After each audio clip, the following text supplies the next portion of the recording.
एक पत्रकार को आलोचक की भूमिका में ज्यादा रहना होता है अगर वो पलीत पत्रकारिता न कर रहा हो। हमने भी सरकार के एक बड़े आलोचक की भूमिका में ही अक्सर अपने आप को रखा है। कांग्रेस पर मित्र विपक्ष के आरोप लगते रहने के बीच हमने विपक्ष की भूमिका में रहना ज्यादा मुफीद समझा ताकि जनता के मुद्दे हम उठा सकें। लेकिन कुछ ऐसे सच भी सामने लाना जरूरी हो जाता है जिसमें प्रत्यक्ष या अप्रत्यक्ष रूप से प्रदेश की जनता के लिए किए गए कुछ ऐसे कामों पर पर्दा डालना नामुमकिन सा हो जाता है, जिससे प्रदेश में स्वरोजगार को खुद ब खुद बढ़ावा मिलना शुरू हो जाता है। अभी हाल ही में भाजपा सरकार और विपक्षी कांग्रेस को नसीहत देते हुए हाल की राजनीति में उभरते नायक की पहचान रखने वाले उत्तराखंड बेरोजगार संघ के अध्यक्ष बॉबी पवार भी स्वरोजगार पर जोर देकर प्रदेश के युवाओं की बुनियाद को मजबूत करने का इरादा रखते हुए यही कहते और मानते हैं कि स्वरोजगार जरूरी है। यकीनन वो सरकारी भर्ती में पारदर्शिता के एक बड़े पक्षधर भी हैं, मगर इनसे इतर कुछ ऐसे मुद्दे आज भी जीवित हैं जिन्हें अगर सही समय पर दुरुस्त न किया गया तो प्रदेश के युवा जिस तरह सड़कों पर आए हैं उसी तरह पूरा प्रदेश कहीं अपने घरों से बाहर निकल सड़कों को ही अपना आशियाना न बना ले। प्रदेश की स्वास्थ्य सड़क व्यवस्था पर भी सरकार को नजरें इनायत करने की जरूरत है और नजर रखने की जरूरत है अपने व्हाइट कलर अधिकारियों पर भी कि वो सरकार की नाक के नीचे कोई गुल तो नहीं खिला बैठे हैं। मतलब आज का हमारा साप्ताहिक शो अनकट हफ्ते का 19वां एपिसोड भरा हुआ है कुछ खट्टी तो कुछ मीठी खबरों से। आप अंत तक बने रहिए। इस बीच आपके सुझाव का भी हमें इंतजार रहता है, जिसे आप कमेंट बॉक्स में लिखकर भेज सकते हैं।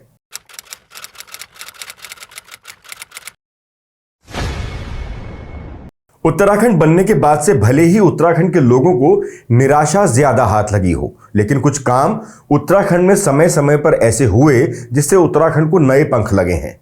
पत्रकारिता में हमेशा उस विषय पर बात की जाती है जहां पर सरकार या सिस्टम नाकाम साबित होता है, लेकिन आज हम उन दो कामों की तरफ भी आपका ध्यान ले जाने की कोशिश करेंगे जिससे उत्तराखंड में कई लोगों के सपनों को पंख लगाए हैं। कोरोना काल का असर हर सेक्टर पर पड़ा था। कई लोग बेरोजगार हुए, जिस वजह से कोविड काल के दौरान बड़ी संख्या में बाहरी प्रदेशों में नौकरी कर रहे उत्तराखंडी वापस अपने प्रदेश उत्तराखंड लौटे, लेकिन यहां आकर उनके सामने सबसे बड़ी समस्या रोजगार की पैदा हुई। ऐसे में तत्कालीन बीजेपी सरकार के मुखिया त्रिवेंद्र सिंह रावत ने 2018 में एक योजना की शुरुआत की जिसका मकसद था ऐसे बेरोजगार युवाओं को रोजगार उपलब्ध कराना जिनका रोजगार महामारी के उस कालखंड में ना चाहते हुए भी छूट गया। और उसी दौरान उत्तराखंड में स्वरोजगार का सबसे बड़ा जरिया बनी होम स्टे योजना। आज बड़ी संख्या में इस प्रदेश के लोग इस योजना के जरिए स्वरोजगार कर रहे हैं, जिससे पलायन पर पूरी तरह से न सही पर कुछ हद तक तो रोक लगी ही है। इस प्रदेश की खूबसूरती का दीदार करने 12 महीने पर्यटक यहां पहुंचते हैं। चारधाम यात्रा में लाखों श्रद्धालु यहां आते हैं जो इन होम स्टे में रुककर उत्तराखंड की सभ्यता और रीति रिवाजों सहित पहाड़ी खान पान का भी आनंद लेते हैं। ये योजना आज कई हजार लोगों की आजीविका का साधन बन चुकी है। पर्यटकों की भी पहली पसंद अब होटल रिजॉर्ट से इतर होम स्टे बन चुके हैं। मौजूदा धामी सरकार भी इस योजना के तहत 60,000 रुपए प्रति कमरे के हिसाब से अनुदान देती है। इसके अलावा यदि होम स्टे के नवीनीकरण की आवश्यकता होती है तो इसके लिए भी सरकार 25,000 की सहायता राशि प्रदान करती है। इस योजना की सफलता का अंदाजा इस बात से भी लगाया जा सकता है कि इस योजना के तहत अब तक वर्तमान में प्रदेश के 13 जिलों में 7,663 होम स्टे संचालित हैं। बेहतर व्यवस्था रखने वाले होम स्टे को ए, बी और सी श्रेणी में रखा जाता है और बाद में संबंधित विभाग की ओर से उन्हें प्रमाण पत्र भी मिलता है। इनमें हजारों बेरोजगार युवा अपना स्वरोजगार कर रहे हैं। अलावा इसके कई महिलाओं को भी इन होम स्टे ने काम दिया है। इसी कड़ी में राज्य में संचालित होम स्टे योजना की नियमावली में बदलाव करने की भी तैयारी है। इसके तहत होम स्टे में अधिकतम 12 कक्ष हो सकेंगे। इससे पहले इसमें 6 कक्ष ही हुआ करते थे। राज्य के पर्वतीय क्षेत्रों में होम स्टे योजना ने जहां स्वरोजगार के दरवाजे खोले हैं, वहीं पर्यटकों को भी आवासीय सुविधा उपलब्ध हो रही है।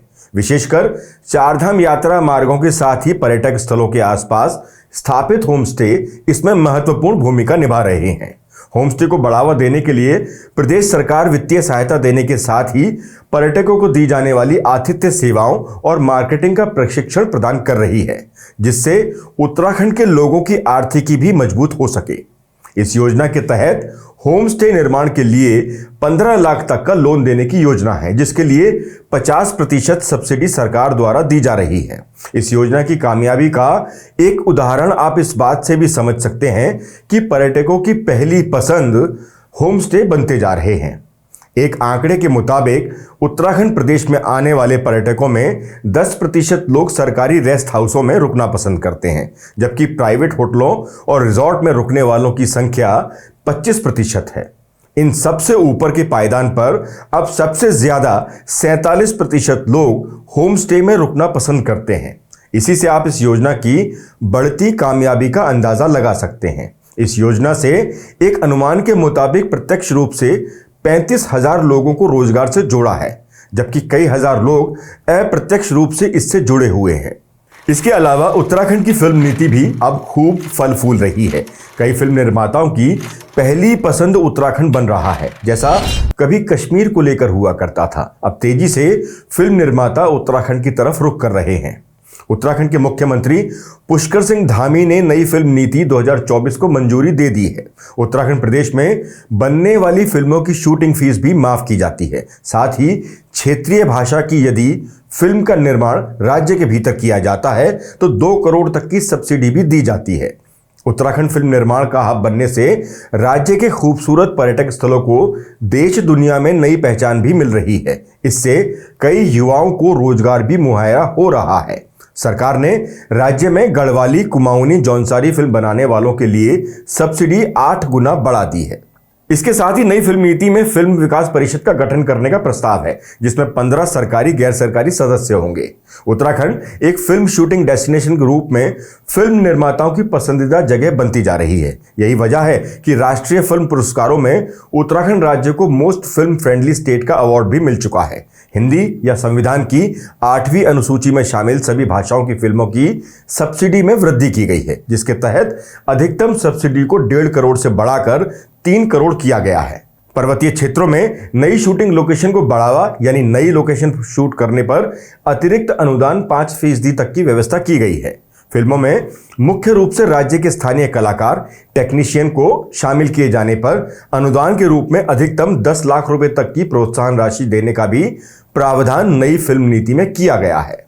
फिल्म निर्माताओं का उत्तराखंड की तरफ बढ़ रहा रुझान इस बात से भी देखा जा सकता है कि अब तक शूट होने वाली फिल्मों का आंकड़ा 2016 में 37, 2017 में 50, 2018 में 80, 2019 में 142, 2020 में 193 और 2021 में 217 था। तो वहीं 2023 तक यह संख्या 1000 पार हो चुकी है। जिस तरह से यह आंकड़ा बढ़ रहा है वो उत्तराखंड के लिए एक सुखद संदेश है। प्रदेश के कलाकार भी अब देश दुनिया में अपनी पहचान बना रहे हैं। तृप्ति डिमरी, राघव जुआल, प्रियांशी पेन्यूली, चित्रांशी रावत, हेमंत पांडे, वरुण बडोला, आरुषि निशंक जैसे कलाकार इस प्रदेश से निकलकर राष्ट्रीय तौर पर अपने और अपने प्रदेश की छवि को बढ़ा रहे हैं। राज्य के प्रतिभावान छात्रों को फिल्म संस्थान पुणे, SRFTI कोलकाता या अन्य फिल्म मान्यता प्राप्त शैक्षणिक संस्थानों में छात्रवृत्ति दी जाएगी, ऐसा भी प्रावधान है। पाठ्यक्रम पर हुए व्यय का ST, SC, OBC को 75% व सामान्य अभ्यर्थी को 50% तक की छात्रवृत्ति देने की घोषणा भी राज्य सरकार ने की है, जो उत्तराखंड के कलाकारों के लिए एक बड़ी व्यवस्था के तौर पर साबित हो सकती है। भले ही उत्तराखंड की सरकारें कई मुद्दे पर विफल साबित हुई हों, लेकिन ये 2 फ्रंट ऐसे दिखाई देते हैं जिनमें अच्छी खासी कामयाबी इस प्रदेश ने हासिल की है। तो ये तो थी इस प्रदेश में हुए उन 2 कामों की बात जिसमें इस प्रदेश ने खूब तरक्की की है। लेकिन अब बात उन पहलुओं की भी जिसको लेकर आज भी सवाल ज्यों के त्यों बने हुए हैं। विकास के दावों के बीच पहाड़ के कई गांव आज भी वाहन सुविधा से वंचित हैं। आश्वासनों में तो सड़क बन रही है, लेकिन हकीकत में डोली का सहारा लेना पड़ रहा है। कपकोट के बीथी गांव का भी यही हाल है। गांव की एक महिला के बीमार पड़ने पर उसे ग्रामीण 5 किलोमीटर दूर सड़क तक डोली की मदद से लाने को मजबूर हुए। ये इस प्रदेश का दुर्भाग्य ही है कि प्रदेश बनने के 25 साल बाद भी किसी मरीज को अस्पताल पहुंचने के लिए डंडी, कंडी और कईयों के कंधों की जरूरत पड़ रही है। 250 लोगों की आबादी वाला बीथी गांव सड़क और संचार सुविधा से वंचित है। गांव के लिए निर्माणाधीन सड़क गांव से 5 किलोमीटर पहले तक ही बन सकी है। लोगों को अब भी पैदल चलकर गांव पहुंचना पड़ता है। ग्रामीण बताते हैं कि सड़क की मांग को लेकर कई बार प्रशासन और जनप्रतिनिधियों को ज्ञापन दिए गए। पूर्व विधायक और दर्जा राज्य मंत्री रह चुके शेर सिंह गड़िया ने लिखित में आश्वासन दिया था, लेकिन खाली आश्वासन तो मिल रहे हैं, लेकिन सड़क नहीं बन रही। नतीजा, बीमार और बुजुर्गों को डोली पर लाने की मजबूरी अब तक यूं ही बनी हुई है। ये व्यवस्था हमारे स्वास्थ्य और परिवहन सुविधाओं को मुंह चिढ़ाती प्रतीत होती है। बने होंगे देश में बड़े बड़े फ्लाईओवर और चौड़े चौड़े राष्ट्रीय राजमार्ग, लेकिन इन गांव वालों को उससे क्या हासिल, जिनको अपनी रोजमर्रा की जरूरत के लिए आज भी घंटों पैदल चलना पड़ता है। नेताओं की सभाओं में भले विकास जोर शोर से पहुंचा हो, लेकिन बीथी गांव की तरह ही कई गांव के लोगों ने तो अब तक नेताओं की सभाओं और भाषणों वाले विकास का मुंह तक नहीं देखा। अगर इस प्रदेश के मुखिया या उनकी टीम तक ये वीडियो पहुंचे तो आपसे आग्रह है मुखिया जी कि इन गांव की समस्या पर जरूर ध्यान दिया जाए। ध्यान सिर्फ उन जगहों पर देने की जरूरत नहीं जहां सड़कें नहीं पहुंची, बल्कि ध्यान वहां भी देने की जरूरत है जहां सड़कें बड़ी बड़ी और मुलायम बनी हुई हैं। हाल ही में देहरादून की सड़क पर हुए भीषण हादसे के बाद जिस तरह से प्रशासन गहरी नींद से जागा और यातायात नियमों का पालन न करने वालों पर सख्ती की, वो एक अच्छा कदम साबित हुआ। अब सख्ती तक तो ठीक था, लेकिन जिस तरह से दुर्घटनाओं को रोकने के लिए सड़कों पर बेहिसाब स्पीड ब्रेकर लगाए जा रहे हैं, वो दुर्घटनाएं कम करने के बजाय ज्यादा बढ़ा रहे हैं। शहर में सड़कों पर इन दिनों स्पीड ब्रेकर से लेकर जेब्रा क्रॉसिंग बनाने का काम चल रहा है। राजधानी में बने इन स्पीड ब्रेकर से कई लोग गिरकर चोटिल हो गए हैं। स्थानीय लोगों का आरोप है कि ब्रेकर तो बना दिए गए, लेकिन इतने ऊंचे कि मानो सीधा एफिल टावर से कंपटीशन हो, और ऊपर से मार्ग पर कोई संकेतक भी नहीं लगाए। नतीजा, रातों रात बने स्पीड ब्रेकर के बारे में लोगों को पता नहीं चला, और फिर वही कुछ अचानक हवा में उछल गए और कुछ गिरकर चोटिल हुए। एक वायरल वीडियो से तो यह भी पता चल रहा है कि ये ब्रेकर बचाने के बजाय जान लेने का काम ज्यादा कर रहे हैं। अभी हाल ही में एक बच्चे के गिरने का वीडियो भी वायरल हो रहा है, जिसमें लोग ये कहते हुए भी सुनाई दे रहे हैं कि इसी जगह पर 15 मिनट के अंदर 7 दुर्घटना घट चुकी हैं। प्रशासन को समझना होगा कि सिर्फ ब्रेकर बनाने मात्र से दुर्घटनाएं नहीं रुक सकती, बल्कि इनको एक योजना के तहत बनाया जाना चाहिए।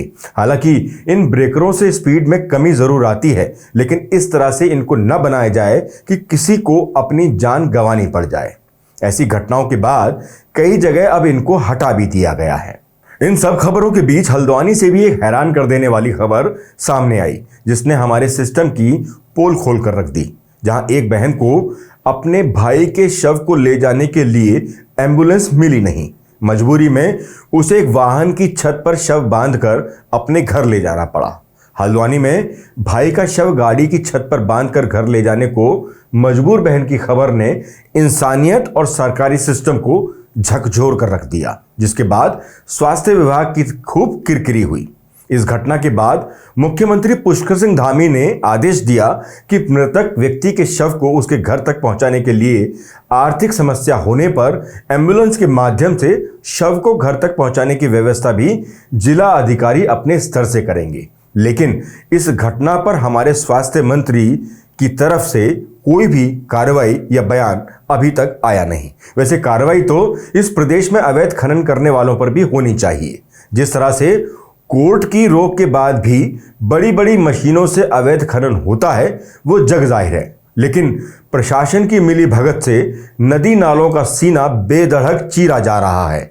हरिद्वार से सांसद बने पूर्व मुख्यमंत्री त्रिवेंद्र सिंह रावत ने सांसद बनने के बाद इसको लेकर मुखरता दिखाई थी। अब इसको लेकर उन्होंने देश की सर्वोच्च संस्था लोकसभा में उतनी ही मुखरता से आवाज भी उठाई है। यकीनन उनकी बेधड़क अवैध खनन को लेकर उठती आवाज न केवल खनन माफियाओं का बिस्तर पैक करेगी, बल्कि एक संदेश भी देगी कि करने की इच्छा शक्ति हो तो आवाज उठाना आसान हो जाता है। आप लोकसभा के शीतकालीन सत्र में दिए गए ये बयान सुनिए, फिर अगली खबर का रुख करते हैं। कुछ विषयों की ओर सदन का ध्यान आकर्षित करना चाहता हूं कि जिस पर मैं समझता हूं कि बहुत अधिक गंभीरता से ध्यान देने की जरूरत है। वो है जो अवैज्ञानिक तरीके से जो माफिया जो तत्व है वो खनन कर रहे हैं, नदियों को खोदा जा रहा है, उससे हमारे जल स्रोत प्रभावित हो रहे हैं। साथ में लगे हुए जो किसानों के खेत हैं वो उससे प्रभावित होते हैं। उनका पानी का जो तल है वो लगातार नीचे चलता जा रहा है कि नदियों के कारण और भारी बरसात के कारण, यानी कि जो गंगा जी का उसमें करंट होता है वो बिजली की तरह होता है, कितनी गति उसकी होती है, वो पानी खेतों में चला जाता है। तो गंगा और सोलानी जो नदियां हैं उनसे वहां के किसानों की खेती की सुरक्षा के लिए इन तटों को बांधना भी बहुत जरूरी है, ताकि किसानों को जो नुकसान होता है उस नुकसान से बचा जा सके। त्रिवेंद्र सिंह रावत जहां लोकसभा में अवैध खनन को लेकर मुखर हुए, तो भू कानून संघर्ष समिति अधिकारियों द्वारा अवैध रूप से खरीदी गई जमीन को लेकर मुखर हो उठी है। एक तरफ उत्तराखंड के मुख्यमंत्री पुष्कर सिंह धामी लगातार एक मजबूत भू कानून बनाने की बात कर रहे हैं। सभी जिला अधिकारियों से प्रदेश में बाहरी लोगों द्वारा अवैध रूप से खरीदी गई जमीन का ब्यौरा मांगा जा रहा है। कई लोगों को अवैध जमीन खरीद मामले में नोटिस दिए जा रहे हैं। मुख्यमंत्री लगातार अधिकारियों से भू कानून का उल्लंघन करने वालों पर कार्यवाही करने की बात कह रहे हैं। दूसरी तरफ अब उनके ही अधिकारियों पर अवैध जमीन खरीद के आरोप लग रहे हैं। ऐसे में सवाल उठता है कि क्या मुख्यमंत्री पुष्कर सिंह धामी इन अधिकारियों पर भी कोई बड़ी कार्रवाई करेंगे, क्योंकि जिन अधिकारियों पर सशक्त भू कानून बनाने की जिम्मेदारी है उन पर ही अवैध रूप से जमीन खरीद के आरोप लग रहे हैं। सवाल यही उठता है कि ऐसे में कैसे सशक्त भू कानून आएगा जब अधिकारियों ने ही जमीनें लूट ली हों। यह बड़ा आरोप एक अधिकारी पर नहीं, बल्कि प्रदेश के महत्वपूर्ण पदों पर रह चुके कई लोगों पर लगे हैं। भू कानून संघर्ष समिति के संयोजक मोहित डिमरी ने कई अधिकारियों पर भूमि कानूनों के प्रावधानों का उल्लंघन कर जमीन खरीदने पर हल्ला बोला है। उन्होंने इस मामले की जांच की मांग करते हुए अवैध रूप से ली गई जमीन को सरकार में निहित करने की मांग की है। संघर्ष समिति के संयोजक मोहित डिमरी ने कहा कि विकासनगर तहसील के पौंधा में करीब 300 बीघा जमीन में आईएएस और आईपीएस अधिकारियों के लिए आवासीय कॉलोनी बनाई जा रही है। इसके लिए अवैध रूप से अनुसूचित जाति के लोगों के साथ ही गोल्डन फॉरेस्ट की जमीनों की रजिस्ट्री भी की गई और बाद में इस जमीन को अधिकारियों को बेच दिया गया। उन्होंने कहा कि पौंधा ग्रामीण क्षेत्र है और यहां पर बाहरी व्यक्ति को 250 वर्ग मीटर तक ही जमीन खरीदने की छूट है, लेकिन यहां पर इस प्रावधान का उल्लंघन खुलेआम किया गया। मोहित डिमरी ने आरोप लगाया कि आईएएस अधिकारी सोनिका सिंह, जो पूर्व में देहरादून की डीएम रह चुकी हैं, उन्होंने अपने पति और देवर के नाम पर यहां पर 500 वर्ग मीटर जमीन खरीदी है। इसके साथ ही धर्मवीर चौधरी ने अपनी पत्नी और 2 बच्चों के नाम जमीनें खरीदी हैं, जबकि परिवार में एक सदस्य को ही जमीन खरीदने की छूट है।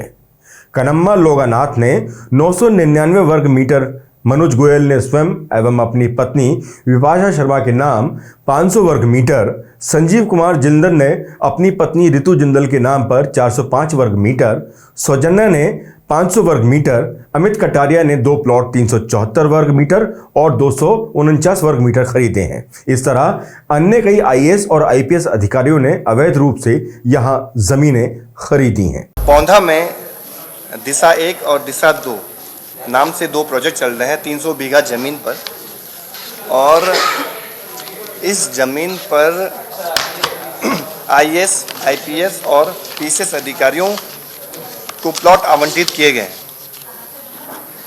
और इसमें कई अधिकारी हैं जिन्हें 250 वर्ग मीटर से अधिक जमीन दी गई है, जबकि भूमि कानून के प्रावधान स्पष्ट हैं। ग्रामीण क्षेत्र में 250 वर्ग मीटर से अधिक कोई भी भारी व्यक्ति जमीन नहीं खरीद सकता है। आईएएस अधिकारी सोनिया सिंह जी ने अपने देवर और पति के नाम पर यहाँ पे ज़मीन ली है। इसके अलावा कोई यहाँ पर दीपक चौधरी हैं, अधिकारी हैं, इन्होंने अपने पत्नी दीपा चौधरी, अपने बेटे रविंद्र चौधरी और खुद अपने नाम भी यहाँ पे ज़मीन ली है। अमित कुमार कटारिया जी हैं, इन्होंने अपने नाम पे 2-2 रजिस्ट्री की है। कई अधिकारियों ने इस तरह की रजिस्ट्री की है 250 वर्ग मीटर से अधिक जिन्होंने ज़मीनें ली हैं। ये आप मान के चलिए 2022 की ये रजिस्ट्री है। कहीं किसी ने 500 वर्ग मीटर खरीदी हुई है, किसी ने 1000 वर्ग मीटर खरीदी हुई है।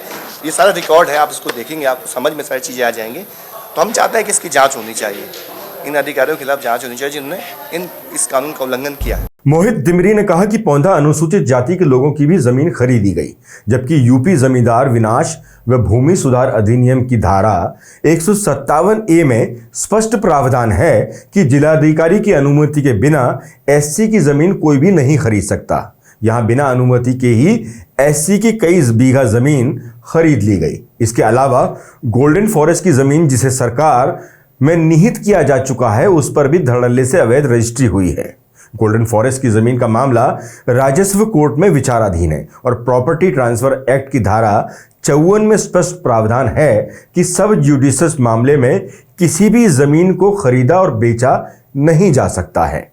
वैसे जिस तरह जमीन सरकार में निहित करने की कार्रवाई चल रही है, उसी तरह अधिकारियों द्वारा अवैध रूप से ली गई जमीनें भी सरकार में निहित होनी चाहिए। उन्होंने कहा कि भूमि कानून में किए गए प्रावधानों का उल्लंघन अधिकारियों के द्वारा ही हो रहा है, तो मजबूत भू कानून की उम्मीद किससे करें, ये करना बेमानी सा लगता है। इन सब जमीनों के ढेर के बीच अब सबसे बड़ा सवाल यही कि क्या सूबे के मुखिया पुष्कर सिंह धामी इन अधिकारियों की जमीन फिर से सरकार में निहित करवाकर एक सशक्त भू कानून बनाने के अपने वादे की मजबूती दिखा सकेंगे और दे सकेंगे उत्तराखंड की जनता को संदेश कि नियम सभी के लिए बराबर है, क्या आम और क्या खास। अब एक बात तो साफ है कि प्रदेश की जनता ने कमर कस ली है, ऐसा तो यकीनन प्रतीत हो ही रहा है।